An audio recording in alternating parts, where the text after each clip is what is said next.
Hey guys, before we get into our episode today, we want to share with you a super quick giveaway, chump giveaway that we're going to be doing. Taylor, what are we giving away? Well, as you guys know, we've been going through our series, The Adventures of the Apostles, which has been largely informed by Sean McDowell's work, his published dissertation, The Fate of the Apostles. So we're looking to give away a copy of that to one of you guys. That is so exciting. If you want to enter, all you have to do is follow us at Church History for Chumps, either on Instagram or Facebook. You can share the story and then tag a friend in the comments. And for every comment you get an additional entry. That's right. You can enter as many times as you want. And John, when are we giving it away? We're going to be starting in the next couple of weeks as soon as the post is live, and then we're going to be picking our winner on November 1st. Also, All Saints Day. Feels very appropriate, doesn't it? I love it, John. Well, let's get back to the episode. You bet.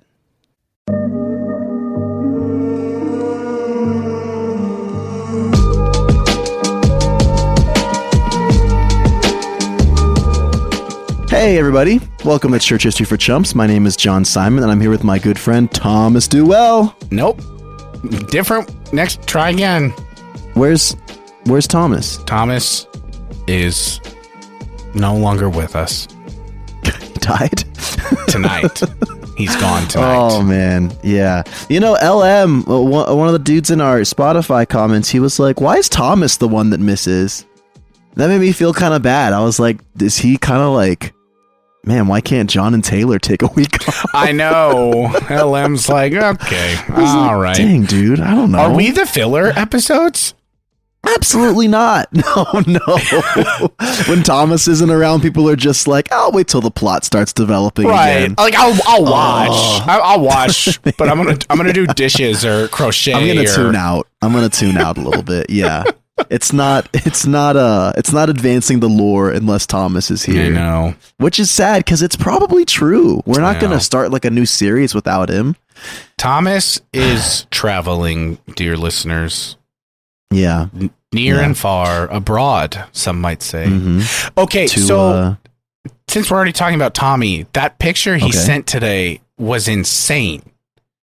What picture are you talking about? He's on the beach and like looks over and some random guy is listening to the podcast. Oh, right. Yeah. It's kind of crazy. I mean, I was surprised by that. I know. I'm always surprised. Listeners, keep it up. We're growing. I guess. Yeah. Keep it up, guys. You guys should just tell your friends. I don't know.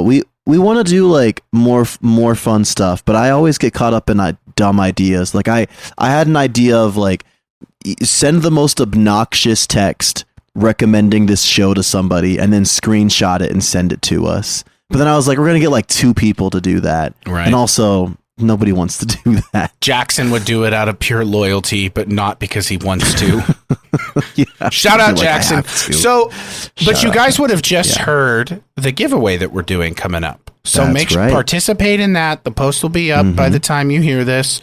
So participate in that. LM, I hope you win because I know you were commenting on Spotify. Where's the link for the book? Don't buy it yet because you have a chance to win, my friend. All of you might win a free one. Yeah.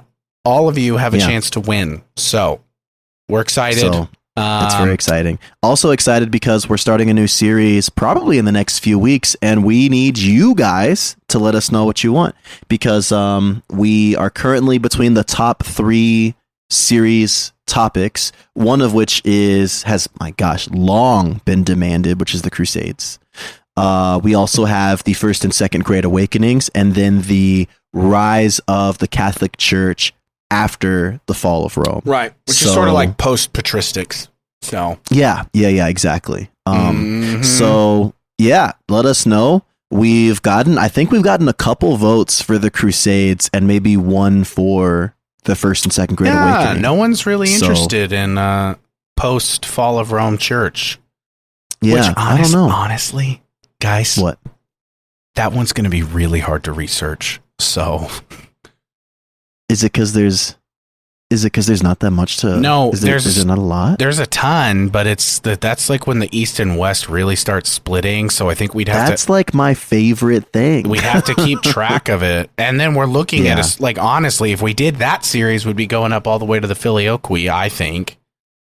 So yeah, pretty much. Yeah, you know, the Great Schism. Saint Bernard of Clairvaux in that time period, though, I think, isn't he? He is. Well, he's also in the Crusades. Well, so there you go. Yeah, there we go. I think we might touch Filioque regardless. I have 2 shout outs. Actually, I have 3. Don't worry, listener. It's not going to take that long. 1, shout out to Denmark. One of our boys said, say shout out to Denmark. So we're doing it. Shout out Denmark. Yeah. You know who stinks? Norway, Sweden.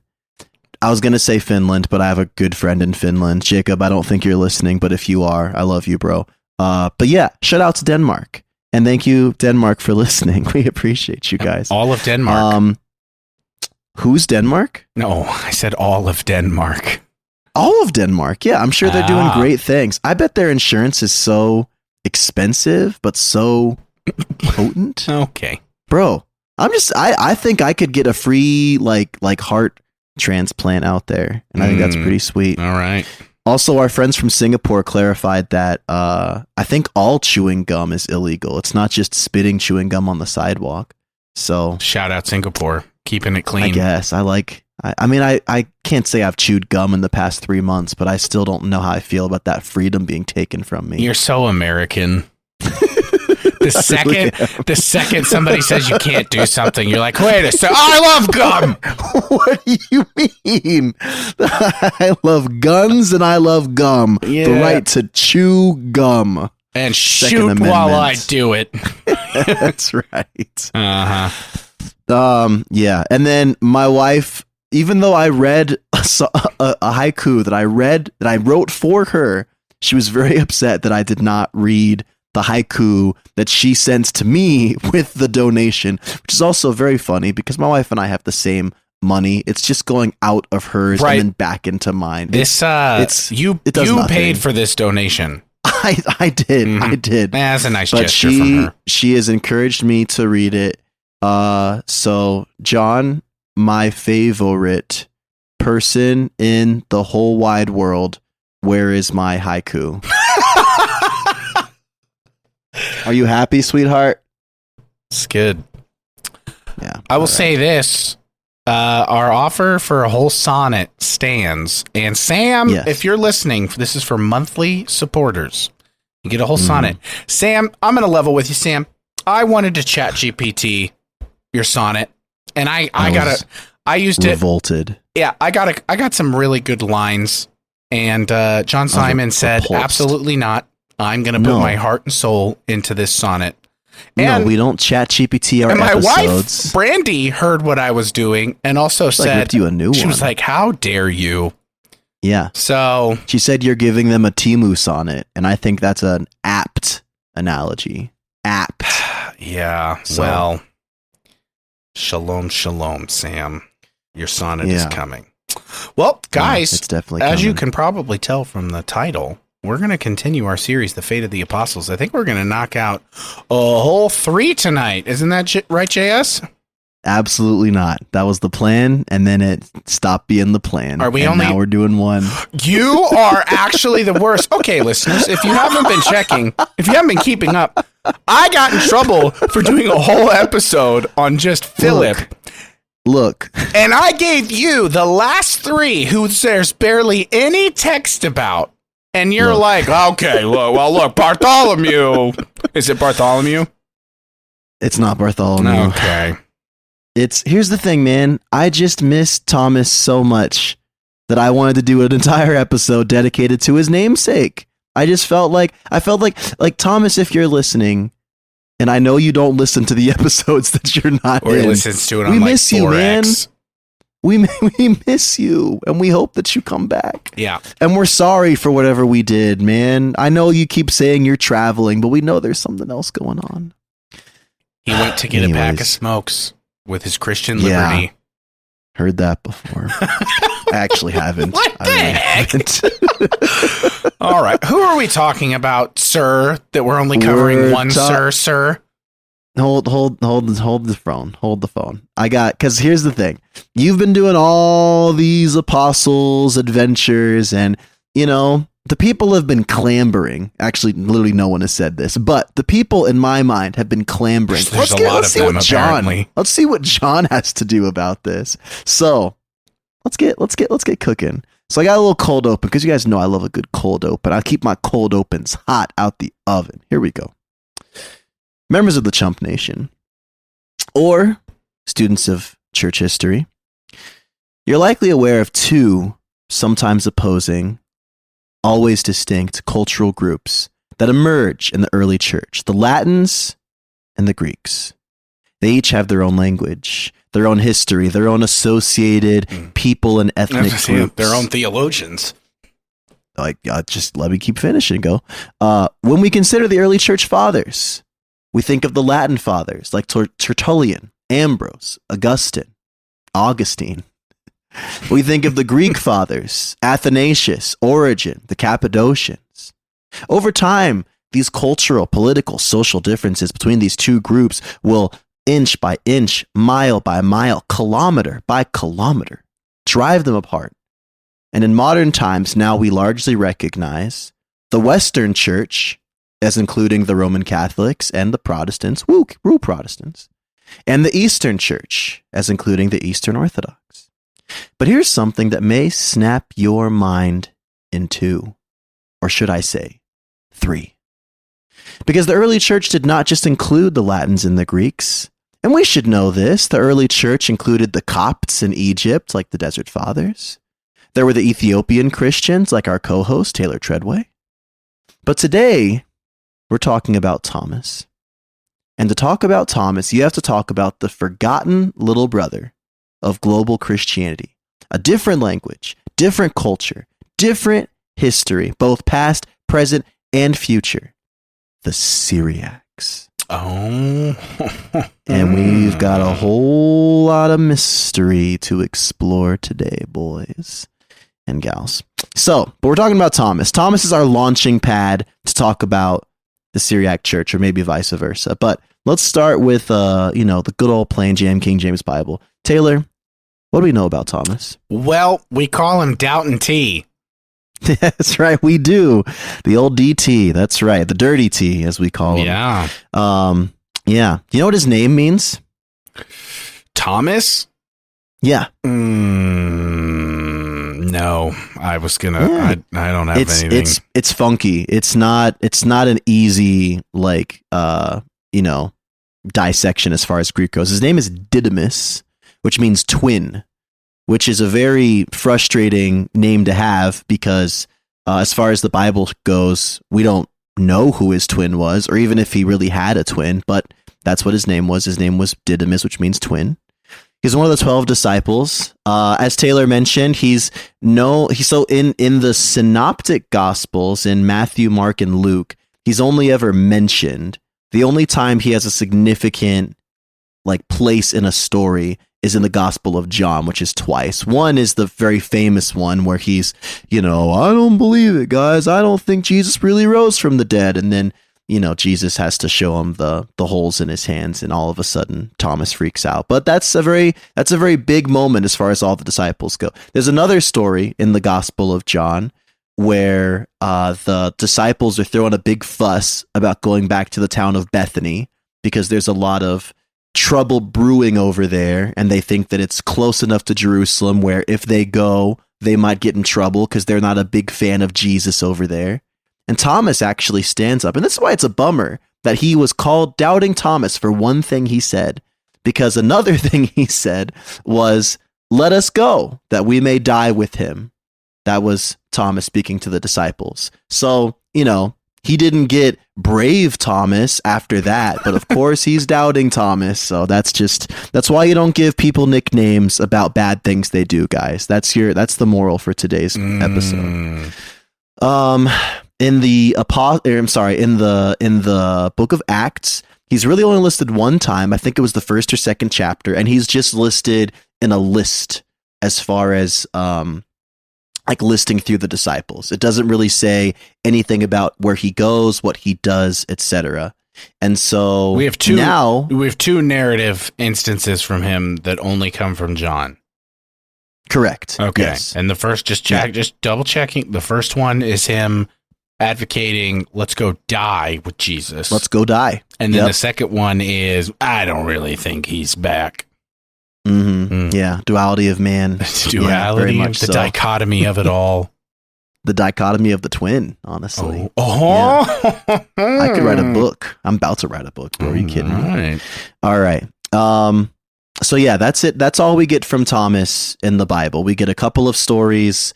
We get a brief mention. Of course, he's always mentioned amongst the 12 disciples, but we don't really get that much more. So now we have to look to historians as far as what they say about this man Thomas. What's the tradition claim for him? Well, there's two. One is fun, and the other one is likely. Okay, well, but you know how we do things. I do. Yeah. But the good news is, if you take the fun view and you add a little bit of whimsy and a little bit of optimism, you can incorporate that and the likely one, and both of them can fit. And I think you guys know me. I'm Johnny Whimsy over here. Right. That's kind of how we operate. Yeah. Where the whimsy at, bro? So when we look at Eusebius, who of course is kind of the industry standard, he's like the Mac computers of early church historians. He's gonna say, well, he was commissioned to go to Parthian, which is like modern day Iran. It's basically like a descendant of the Persian Empire. He went east. He went east beyond where we were in Palestine. So when we look at other historians, or even when we look at theologians who are referencing back, we see Eusebius, again, historian. He's like, dude went to Parthian. We're going to see Origen, who's going to say, yeah, he went to Parthian. I think Gregory of Nazianzus will all affirm, yes, he went to Parthian, and there's really no mention of his martyrdom. It was just, this is where he went, and, the Lord just kind of took care of him from there. I'm trying to, where's So imagine Parthian? You're like in this room. Where's Parthian? Parthian is it's the name of this like region. It's like where Iran is now. Oh, yeah. Okay. It's IAN because I kept doing ION, but yeah, interesting. Okay. So imagine you're like in this room and you're just asking these guys like, "Hey, you guys know what happened to Thomas?" And one guy's like, "Oh yeah, man, he went over here. He went over here. And then there's this guy in the corner just wearing like a long trench coat, just leaning with like a cigarette in his mouth. And he's like, "Hey kid, I know what happened to Thomas. He didn't just go to some lame Persian knockoff. He went to India and then takes a long drag." And you're just like, "Oh crap!" And then I'm interested. And then he's now. gone. And then he just disappears. Yeah. It's just an empty trench coat just lying on the floor. Yeah. What's super interesting though is like, just because Origen said it or Eusebius said it, like doesn't mean it's in a lot of ways they could just be echoing the tradition claim. Exactly. Yeah. Yeah. And that's what's interesting is that if we apply the same standard of what the big significant voices in church history are saying, all these early dudes are going to say he went to Parthian. But as soon as this hits the streets, these pamphlets, go crazy on the market, everyone's going to shift their perspective. And now you've got all these really significant dudes saying something very different. So this is the Acts of Thomas. Well, do we have anything within the window of living memory? Like does like Hippolytus or Clement or anything? Not that I saw. I don't think so. Interesting. Yeah. Feel free to dig while I spiel, but I did not see anything like that. Yeah. I only saw really two thoughts. Is Acts of Thomas one of the more well-known Gnostic works? So here's the thing. It's maybe this is because I'm painfully nuanced. I think calling it Gnostic is a little bit of an oversimplification. So, okay. The Acts of Thomas, I've got this whole spiel here. So, the major Syriac witnesses date it to 936 CE, which is super late. The earliest Syriac witnesses will date it to the 5th or 6th century. The major Greek witnesses date it to the 11th century. Augustine is also going to write about it and say that the Manichaeans are using it. So that's a pretty big Gnostic red flag. Byzantine authors are going to talk about it in the 9th century. But like, I think historically, as it's been studied and unfolded, it's actually believed to have been written in the mid 3rd century. That's what I'm seeing here. And I'm seeing, I think the reason that it had stuck out is because Sean McDowell notes Acts of Thomas is the only ancient apocryphal act that has survived in its entirety, although not in original form. You can read the whole thing, and it's massive. It is significant. And so we basically, we know that it was written in the 3rd century. I didn't know that it was the only apocryphal act of the apostles that survived. That's super cool.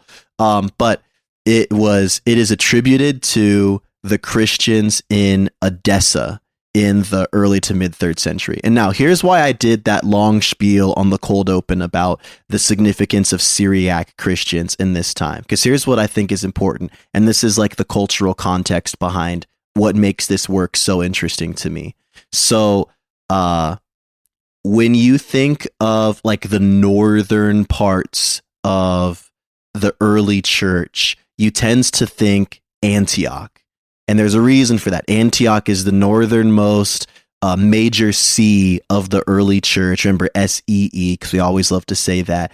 But Antioch was super Hellenized. Like it became like, I think, very significant in terms of commerce and transport and things like that. So even though it was in Roman Syria, it was culturally not as Syrian as other areas were. So Antioch is going to be, and Antioch in the Bible is called one of the first churches established outside of Jerusalem. So a lot of writers are going to attribute Antioch with being the church that kind of allows Christianity to leave the bubble of, Jewish Semitic contexts. So that's very significant. What's interesting, though, is that Edessa is this smaller city also in Roman Syria that is going to maintain this Semitic flavor. And they don't speak Greek and they don't speak Latin. They speak Syriac, which is like a linguistic relative of Aramaic. And culturally, they're not Greek, they're not Roman, but they are Semitic.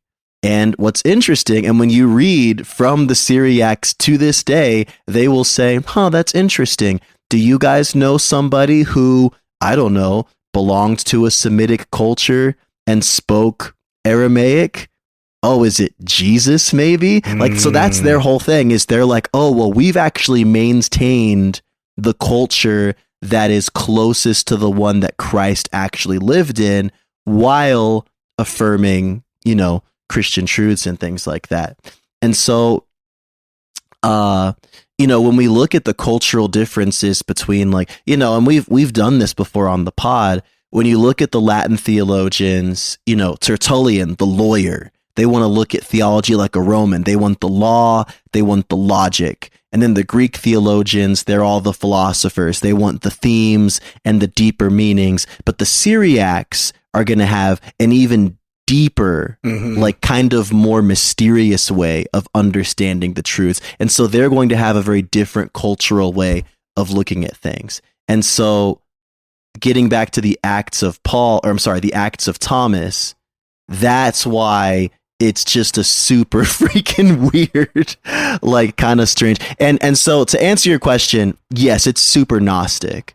It's very Gnostic. And I don't think it's Gnostic because these were Christians who were celebrating Gnosticism. I think it's because like they were just geographically sandwiched between Hellenized peoples and Mesopotamians. And so much like, you know, your everyday Baptist church might sing America the Beautiful on 4th of July services, like there was a little bit of syncretism kind of bleeding in, and they were a little Gnostic. But I get you're so gracious with like everybody. That's such a good point. You're not like dismissing the Christianity of people that are more like patriotic in service, while some other Christians are like horrified at that, right?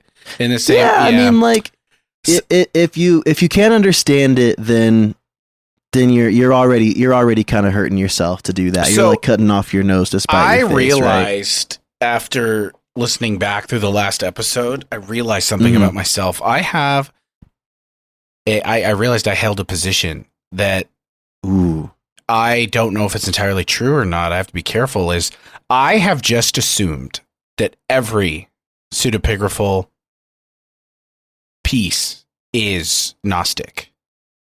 Because we have found such insane things in them, I've just assumed that they're all written by like crazy people who maybe had the best intentions, right? Yeah. Like, dude, I even referenced that if the guy who wrote, whichever, The Adventures of Peter, Six the Dog on Simon or whatever, like I referenced, I was like, that guy might be in heaven listening. So I like try to be generous. Yeah. But I need to be careful not to assume that all of these guys had, how do you say, like ulterior motives? Ulterior motives. Yes. Yeah. And I do think, I mean, this is something I'd love to explore more, because we know that there were Gnostics who wrote with a clear chip on their shoulder. And like, when you look at the Gnostic texts that are like, oh yeah, when Jesus was a baby, he was doing backflips and, you know, speaking in backwards, freaking languages. Like that stuff feels like just strange. Like, and it feels almost intentionally misleading. But the Acts of Thomas, there's some weird stuff in it, and we can get into it for sure, but I do think it comes across as like genuine. I mean, it's weird to write. Judas. Yeah. Like it doesn't seem like intentionally harmful. And like, you know, when you read modern Syriacs talking about this, they would say, they would likely say, "Oh yeah, I mean it's not something, it's not canonized, it's not our canon, but we do recognize that it has a really big piece in our history, because just like the Ethiopian church loves to point to who is it? It's Saint Matthew as kind of being their apostolic founder. The Syriacs are going to say this was Thomas being our boy, and as an extension, him being the Indian church's boy, because the Indian church and the Syriac church are actually going to stay pretty well connected. Like to this day, the biggest churches and the biggest and most historic churches in India that have been founded reportedly 2,000 years ago, right? There's to the Syriac tradition. There's evidence of early Christians in India, so somebody got it there. Yeah, exactly. This isn't like the Mormons sending Jesus to the Native Americans. Like that was not possible. But this journey is physically possible. Right. Yeah. And like we said, like every region in church history always wants their apostolic claim to fame. Yep. But a less cynical view of that history is, well, maybe the reason the gospel was able to go so far was because they did have the weight of an apostle, leading the evangelistic efforts. So yeah, we don't always have to be so cynical. I have to remind myself of that. I know, it's born into us, man. Okay, yeah. Sorry. I keep asking all these nuance. I want to hear Gospel of Thomas. No. It's all good. So yeah, I'm going to read the first couple of paragraphs because I think it's hilarious. So, all right. At that time, This is Thomas speaking. And Thomas, I think, kind of goes back and forth between speaking in first person and third person. So, but at the time, we, the apostles, were all in Jerusalem. Simon called Peter, and Andrew his brother, James the son of Zebedee, and John his brother, Philip and Bartholomew, Thomas, and Matthew the tax gatherer, James of Alphaeus, Simon the Canaanite, Judas of James. And we portioned out the regions of the world in order that each one of us might go into the region that fell to him, and to the nation to which the Lord sent him. Are they going to cast that lots? By itself? No, dude. I imagine they're like spinning a globe. This is like an IMB planning meeting. That's exactly all right. Like literally, they're portioning out the regions of the world. They're like, all right, I'll go here. I'll go here. Like that's so funny. All right. And so, by lot, so actually they did cast lots. Dang it. Right? By lot, then, India fell to Judas Thomas, also called Didymus, and he did not wish to go, saying that he was not able to go on account of the weakness of the flesh. And how can I, being a Hebrew man, go among the Indians to proclaim the truth? And while he was thus reasoning and speaking, the Savior appeared to him through the night, and said to him, Fear not, Thomas, go away to India and proclaim the word, for my grace shall be with you. But he did not obey, saying, Wherever you wish to send me elsewhere, for to the Indians I am not going. And he was thus speaking and growing angry. There happens to be a certain merchant come from India, by name Abanus, sent from the king Gundaphoros. And having received an order from him to buy a carpenter and bring him to him. And the Lord, having seen him walking about in the market at noon, said to him, Do you wish to buy a carpenter? And he said to him, Yes. And the Lord said to him, I have a slave who is a carpenter, and I wish to sell him. I love this so much. I love this so much. It's so good, this man. Is That's so good. And having said this, he showed him Thomas at a distance. Yeah, that right over there. That's my slave. Yeah. You can have him. Thomas, wave. And agreed with him for 3 pounds of uncoined silver. And he wrote a bill of sale, saying, I, Jesus, the son of Joseph the carpenter, declare that I have sold my slave, Judas by name, to you, Abanus, a merchant of Gundaphoros, the king of the Indians. And the purchase being completed, the Savior, taking Judas, who also is Thomas, led him to Abanus the merchant. And Abanus, seeing him, said to him, Is this your master? And the apostle answered and said, Yes, he is my Lord. And he said, I have bought you from him. And the apostle held his peace. Dude, okay, I have one question. What was that what was the currency? It was pounds of uncoined silver. A pound? 3 pounds. Yeah. I really hope that's like a super discounted price. That would make this even better. If Jesus is like, I can let him go at a discount. Half off. It'd be terrible if Jesus, like, I don't know, like, really twisted the poor guy's arm for him. He's like, that would be gosh, all right. All I've got is 3 pounds, man. I can do, all right, 3 pounds, I'll take it. Jesus is like a hard bargainer. Dude, there's almost no way this happened that way, but I love it. It's such a good story. Oh my gosh. It is by far my favorite story in this whole Dude, that's the best one I've heard so far of everything we've read. Yeah. That's so good. No, it's awesome. Excellent find, JS. Excellent find. Thank you, big dog. So yeah, then the rest of the story is kind of these weird interactions that happen. So he'll be sold by Jesus as a slave. He's going to go and speak to the king Gundaphoros. There's each of these little kind of like chapters that are kind of broken up into these little stories that happen. I didn't get into all of them. One thing I found really interesting is that in the middle of this document of this writing, there is what is called the Hymn of the Pearl, which is very strange because the Hymn of the Pearl, scholars believe, existed even before the Acts of Thomas did. And they think that the authors, who were most likely, again, from the Syriac tradition, kind of just like threw it in.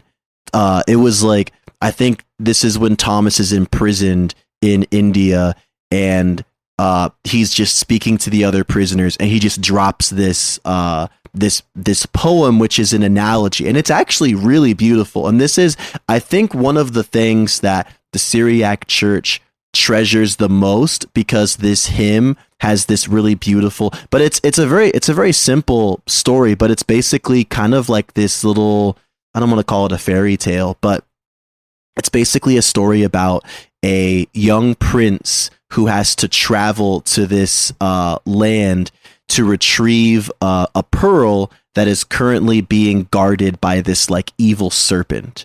And the prince travels to this far off land, and after he finally arrives there, I think he sees the serpent and he's kind of frightened by it, so he goes off to hide and falls asleep. And when he wakes up, he's forgotten who he was. And so he basically starts acting like the people of this town, but it's really that he's losing sight of his princely heritage. And eventually one day it kind of like dawns on him, oh my gosh, like I am the son of a prince and I've been living like a beggar, basically. And so he finally confronts the serpent, and he steals the pearl, and he returns back home, and he's welcomed with this, incredible kind of prodigal son, exaltation, this like celebration. And he has all of his dirty garments taken off of him, and he's given the royal garb once again. And it's kind of seen as this analogy that as humans, we have this this divine heritage that we have lost sight of. And so it's kind of this encouragement that in order for us to take hold of this divine treasure that is in front of us, even though it is guarded by something deadly, we have to remember like the spirit that lives within us, the heritage that we carry. And with that, we can return to the God who's called us, essentially. Oh, remember the Imago Dei. Yeah. I'm so bad. I have to westernize everything. No. It's not all good. The hey, doctrine, like I said, you know what I mean. Theologize. Context, you know what I mean? Yeah, it's context. That's all good. But yeah, it was just let me see. I'll see there's a if story. I can find a good part. There's a story I really hope you're about to tell. Oh man. The only one I've got left is the martyrdom. So is it that? Then let's no. Here, let me chime in real quick then. So please. It might be the one I'm thinking of, but I'm glad you're pointing it out. So this king that he goes to work for, he gets to India, okay? And the king gives him a bunch of money and puts him in charge of building a palace. Okay. So Thomas has all this money, and then he takes the money and uses it to like feed the poor. Okay. He doesn't build the palace, and the king is furious and is about to have him executed. Well, that night, the king's brother named Gad. So this is Gondopharis. How did you pronounce it? Yeah. The Gondopharis or something. Gondopharis. Yeah. So Gondopharis' brother, Gad, dies that night in his sleep. And he gets taken by an angel, and the angel shows him that Thomas didn't build an earthly palace with this. He built a heavenly palace. Oh my gosh. It's so good. And then he returns him to life. Gad wakes up and tells his brother everything. And his brother's like, all right, I guess we're Christians now. They seek the forgiveness of Thomas. They obviously don't execute him. And so that whole area then becomes Christians. I love that. I love that so much, dude. It honestly, like, there's so many parallels between these stories and the stories of the conversion of Ethiopia. It's like, it's so important that there is one key Christian figure who brings the good news, but the nation has to also respond. So that it's like both stories have the king initially be a pagan and then convert to kind of show that the nation was receptive to the gospel. We have seen that over and over again in these sources. Yeah. And I think there's a PhD project somewhere in there, dude. Because, man, we got to have Dr. Wilhite on. Maybe that can be our question for him. Explain this. Is that your guy? Dr. Wilhite teaches at Cal Baptist. So I gotta reach out to him. Yeah. That would be a great question for him. Okay. Yeah. What's his specialty? What's his like specialty? Yeah. Patristics. He's a genius, dude. He's He's a New Testament scholar. He has 2 PhDs, New Testament and a church history / theology. Mm-hmm. So he's like the patristics guy. Dang. Yeah. So I think that's a great question for him. What do you think, listeners? Get him on and ask about this trope, because we're not smart enough to answer that question. Yeah. Another thing about it too is like, I remember hearing about this would obviously be centuries later, but like when like the Vikings were converted by the Catholics, I mean, obviously there was a mixture of, a little sword swinging in the midst of that, but often you'd have like a tribe leader or kind of like a warlord, and they would be convinced of Christianity, and then they'd just be like, all right, everybody, we're Christian now. Baptisms are Monday at 9 a.m. Don't be late. Yep. And that's how it worked. And I think it's funny because like, I still think we have that kind of gag reflex, because we're like, hold on, like every person needs to make that choice themselves. Like otherwise you're just baptizing pagans. And that's a real concern.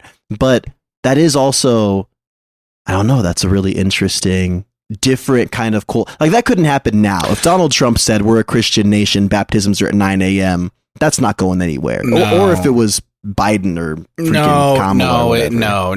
Nobody in America is going to do that. In fact, they'll do the opposite if they're told to. Yeah, exactly.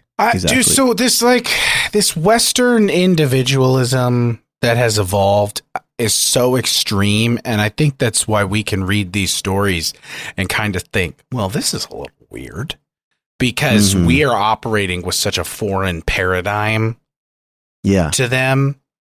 No, this is worth exploring, I think. I think exploring this like trope of leader gets converted, everyone follows, and everyone's just cool with it. Mm-hmm. Yeah, that's good. Well, one other thing about the Acts of Thomas, this is probably the most critical I'll get of it, just because this I found super weird. Thomas, so I read one comment where someone basically said that they felt like it was a very docetic portrayal of Jesus, which was a word you used very well in the last episode, which just refers to the heresy of Docetism, which is ghostly Jesus. He's the immaterial Jesus. And the vibes that I got reading some of the stories in this were very strange, because there would be times where Jesus and Thomas were both kind of like Thomas, like Jesus would speak to someone and they'd think he was Thomas speaking, and then like vice versa would happen. Like Jesus would address the crowd and be like, haha, you thought I was Thomas, it turns out no, I'm actually Jesus the Lord. And everyone's like, whoa, that's so you almost get the sense that like in this, Thomas represents like the physical side of Jesus, and Jesus is kind of the ghostly divine side. Maybe that's not a fair interpretation. That's kind of what struck me. One thing that even stood out was the story that we told in the beginning, which was when Thomas was sold into slavery, Thomas's occupation is immediately labeled as being a carpenter, but in the Gospels, Thomas's occupation is not named. And maybe tradition said that he was a carpenter later on, or kind of my suspicion is maybe calling him a carpenter was another way to kind of fuse his traits with Jesus in a weird way. So I don't know. There were some strange things I noticed. I think that's a good analysis. Where I'm going, just to push back because I'm a contrarian, is sure. Is Jesus changing forms because that's what he does when Thomas doesn't believe it's him? Post-resurrection, Jesus takes different physical appearances. Sure. Yeah. So that's the only thing that I'm wondering. No, that's fair. But Jesus fair. also like signs the bill to sell him. And he signs it by his name, which is so funny. Jesus. I just imagine Christ. some poor administrator like, did you take this? You know this guy's been dead for 40 years. And they're like, oh crap, dude, I didn't look at his ID. Like, I don't know. Well, what's the martyrdom story? Oh, there's one more that I wanted to bring up because it reminded me a ton of one of the stories we've covered that you did with one of the Acts of the Apostles. This is a very random story, but there's this like long like bridal party like scene where this man and woman who have just gotten married are like in the bedroom together, and then Jesus like appears in the bedroom and he's like, you guys should definitely not sleep with each other because that you're just giving into physical desires and passions, and is that how you want to live? And then they're like, no, we don't. And then it was like everyone celebrated because they chose to like live righteously. So there's some asceticism. Well, and this is heavy Gnosticism too, dude. Yeah. They're giving away all material pleasures. But I just thought that just made me laugh so hard when it was like, just everyone's like, hooray! They're not going to consummate their marriage. Right. Like, wow. And thus the first Baptists were born. I know. Amen. It's so funny that people label the Puritans as these, but I think the Puritans would never have taught anything remotely similar to that.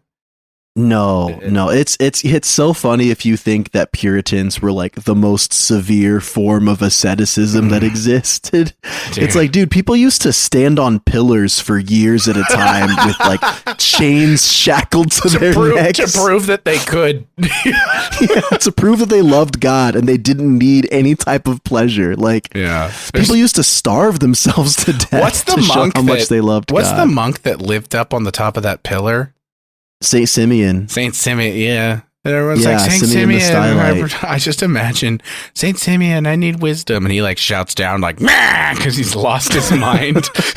No, apparently he was people respected him far and wide because allegedly. Like, apparently like kings and stuff would like go to get allegedly. He was like allegedly. My favorite story of Saint Simeon, alleged or not, was there were his church council was worried about all the attention he was getting, and they were worried that he was basically doing it out of pride. And so they said, look, dude, you've clearly got that dog in you, bro, but we're going to need you to step down because we think we're not convinced about your motives here. And he was like, perfectly fair. I submit to you guys as my leaders. And as he like started to get down, they were like, oh, never mind. You're good. We just wanted to make sure that you would do that. And then he stayed up there until he died, I think. Wow. I love it. Yeah. All right. Tell anyways, us how back he to this dies. Allegedly dies. Yeah. So it's worth mentioning that the people who say that Thomas went to Parthian don't mention his martyrdom at all. So there is a good chance that if he never made it to India, that he was not martyred. He just, I don't know, lived a nice little Mesopotamian life, or Persian life, I should say. But those who do believe he died, basically he got thrown into prison. He ticked off some pagans, and he was killed by a number of guards, kind of running through him with spears,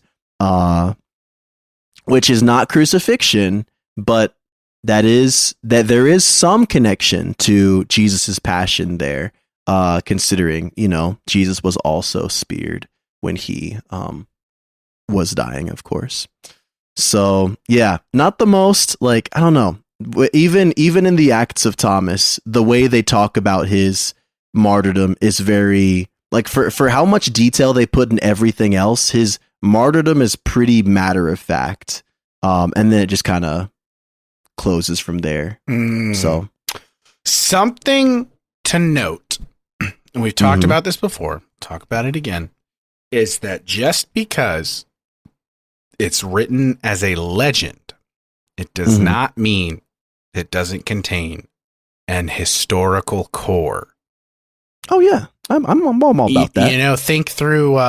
Imagine with me, if you will, somebody writes a story about Lewis and the Clark expedition, and they make it very Disney-y. So they have a fanciful little creature that follows them that's cute, and there's good thematics, you know, story arcs playing out, and pretend, fast forward 2,000 years, we've lost almost all references to the Lewis and Clark expedition, but we have this Disney VHS that they're able to resurrect and watch. They're going to think,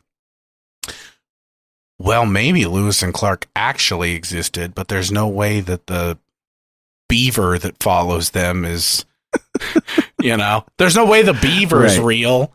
So, yeah, I mean, I don't know. What's your verdict on him? And then I'll tell you, because I pulled up Sean McDowell. I'll tell you what McDowell says.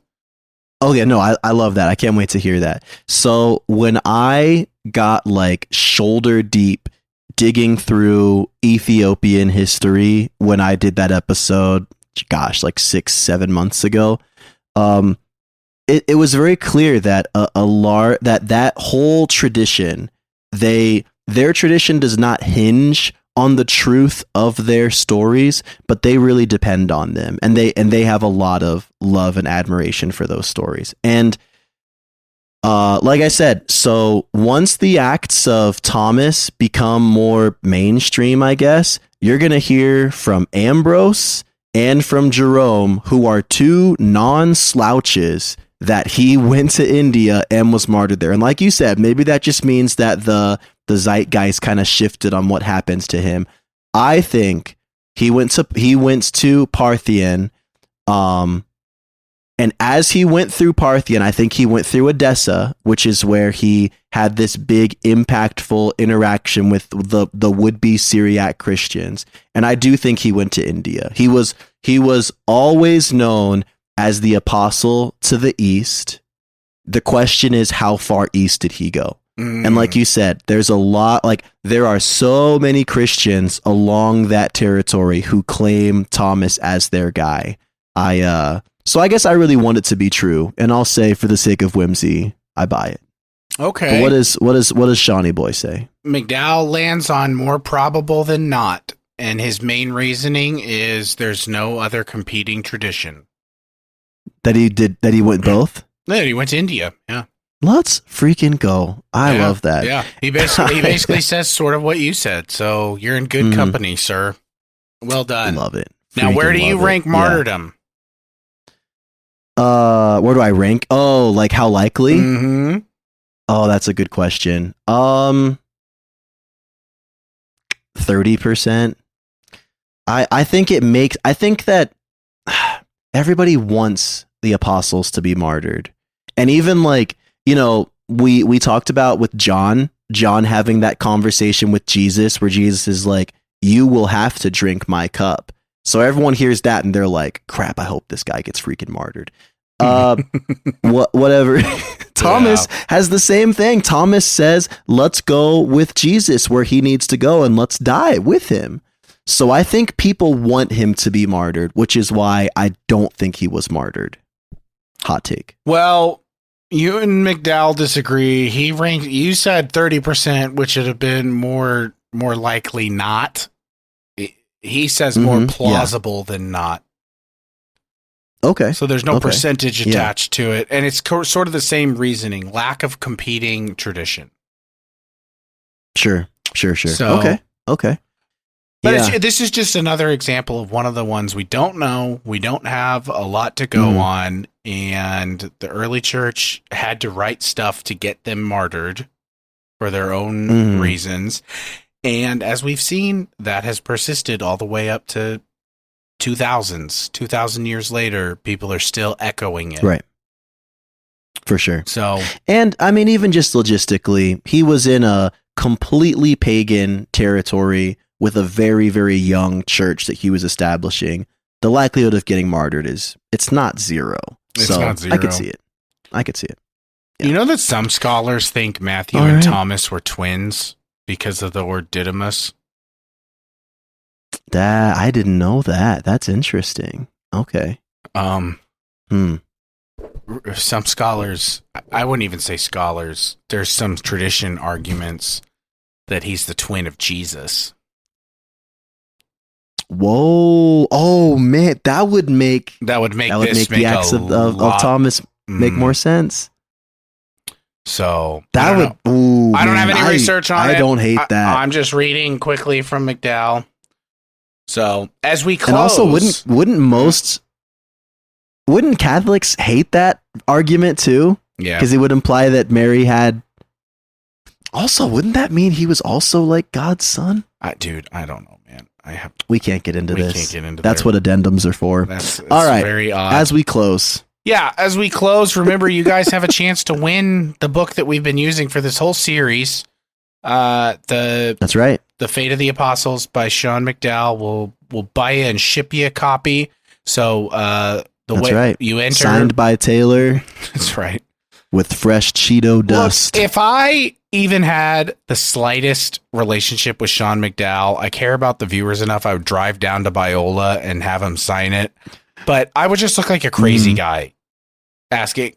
No, bro. You like ask the academic assistant, like, is Dr. McDowell in? Can you sign my book, please? He's on sabbatical. Exactly. Yeah. So yeah, you guys can enter to win by sharing the post on Facebook, by liking us on Instagram or Facebook, sharing it on Instagram, and you can tag your friends, and each friend you tag in this post counts as an entry. So you can rack up a ton of entries. You can. How obnoxious do you want to be? It's up to you. It's up to you. And don't forget to vote on our new series between the Crusades, the Rise of the Catholic Church / Fall of Rome, and the First and Second Great Awakenings. 3 great options, I do say so myself. You can vote by essentially just getting a hold of us in any of the ways. True. Yeah, if you know us personally, you can just talk to us. Yeah, message on Facebook, The Church History for Chumps, DM John on Instagram, comment on Spotify. We're receiving Send votes. a letter to P.O. Box 31313. Where is that? Where would that be? I don't know. You should send it with a geo tracker and see what happens. Hold on. P.O. Box 31313. Golly. So, anyway, I got to give John took an episode from what was my series, but, I did all the research last time we recorded, so it was his turn, and I think he did a great job, so kudos. Thanks, man. It was a lot of fun. Hey, the P.O. Box 31313 is in Tampa Bay, Florida. Okay. And it's the Office of Medical Marijuana Use. Well, send it there. Well, all right. Thank you, guys. Thank you for listening, as always. And we love you bunches, and we'll see you next time. Bye-bye.